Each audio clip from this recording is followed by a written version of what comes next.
ముందస్తుగా వినాయక చవితి శుభాకాంక్షలు తెలియజేస్తూ పర్యావరణ పరిరక్షణలో భాగంగా ప్రతి ఒక్కరూ కూడా మట్టి వినాయకులను పూజించండి.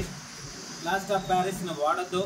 దయచేసి మనం వినాయకుడిని పూజించాలంటే పసుపు ముద్దతో అయినా, బియ్యం పిండితో అయినా, బంక మట్టితో అయినా, కూరగాయలతో అయినా, పండ్లతో అయినా వినాయకుడిని తయారు చేసుకొని భక్తి శ్రద్ధలతో మన పర్యావరణాన్ని కాపాడే విధంగా ఈ యొక్క వినాయక చవితిని జరుపుకోవాలని చెప్పి సర్వేపల్లి నియోజకవర్గ ప్రజలకి, రాష్ట్ర ప్రజలందరికీ కూడా తెలియజేస్తాము.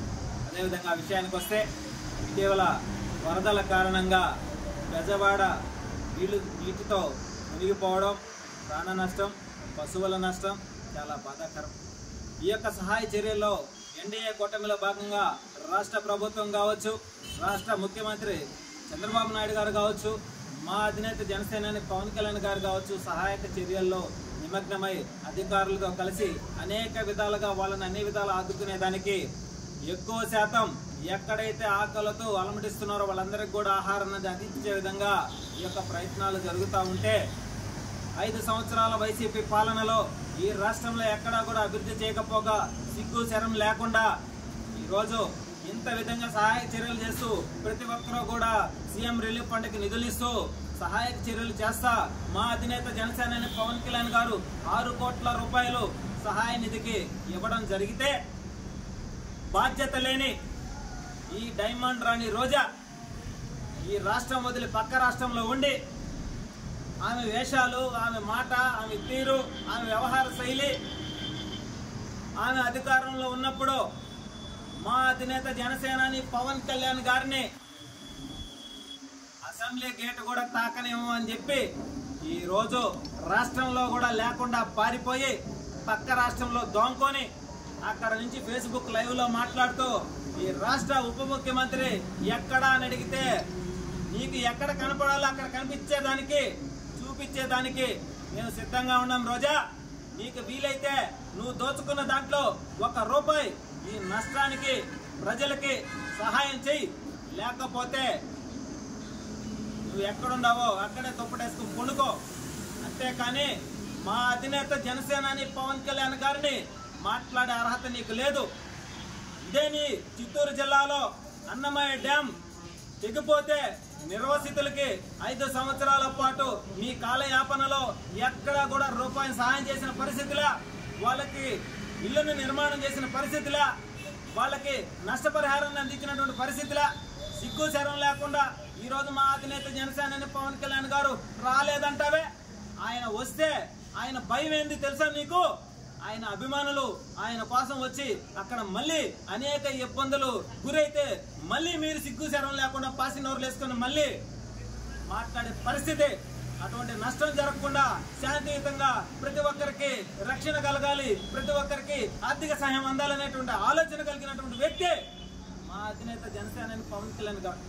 మీ వైసీపీ పార్టీ నాయకులకి, మీ మాజీలందరికీ కూడా ఎన్డీఏ కూటమిని మాట్లాడే అర్హత లేదు లేదు లేదు. అదేవిధంగా సోమశిల ప్రాజెక్టు అప్రాన్ని దెబ్బతింటే మీ శాఖకు సంబంధించిన వాళ్ళు ఎవరు కూడా వచ్చి కనీసం చూసి దానిని నిర్మాణం చేయాలనేటువంటి ఆలోచన కూడా లేనటువంటి పరిస్థితి. ఏదైతే ఈ డైమండ్ రాణి రోజా నీకు ఇచ్చిన శాఖ పర్యాటక శాఖ, ఈ పర్యాటక శాఖలో నువ్వు 2.5 సంవత్సరాల పాటు ఏం చేశావు? లేస్తే నెలకు 10 సార్లు తిరుమలకి జనాలు వేసుకొని వచ్చి వాళ్ళందరి దగ్గర దండుకొని అవినీతి చేసి స్వామివారిని ఉచితంగా చూసిపోయినటువంటి వ్యక్తివి.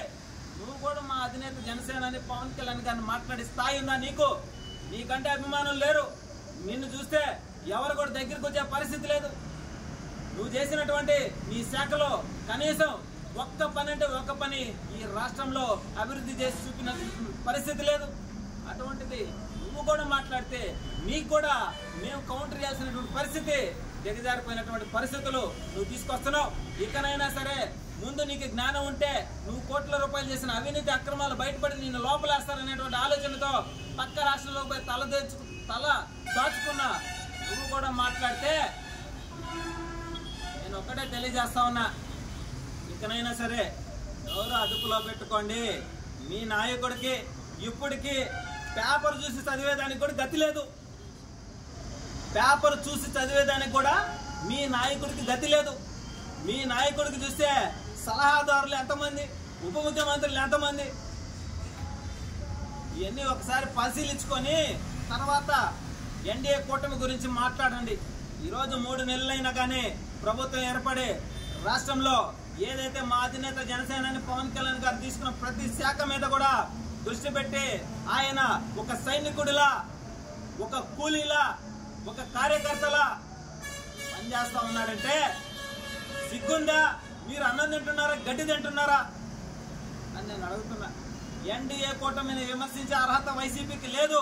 5 సంవత్సరాల పాటు ఈ రాష్ట్రంలో ఉన్నటువంటి నిధులని, గ్రావెల్ని మొత్తాన్ని కొల్లగొట్టి మీ గాజులు నింపుకొని రాష్ట్రాన్ని ఎక్కడ కూడా అభివృద్ధి చేయకపోగా యువత ఒక పక్క నాశనం అయిపోతే, రైతులు ఒక పక్క నష్టపోతే, రాష్ట్రంలో ఎక్కడా కూడా అభివృద్ధి జరగకపోతే రాష్ట్ర ప్రజలే చెప్పుతో కొట్టి మిమ్మల్ని ఇంటికి పంపించారు. డిపాజిట్ లేకుండా, కనీసం ప్రతిపక్షంలో కూడా కూర్చునేదానికి లేకుండా మిమ్మల్ని చేశారు. కాబట్టి ఇకనైనా నోర్లు అదుపులో పెట్టుకొని రాష్ట్రంలో ఏమి అభివృద్ధి జరుగుతుంది, మీరున్నప్పుడు ఏం అవినీతి జరిగింది, ఇప్పుడు ఏం అభివృద్ధి జరుగుతుందో దాని మీద దృష్టి పెట్టండి.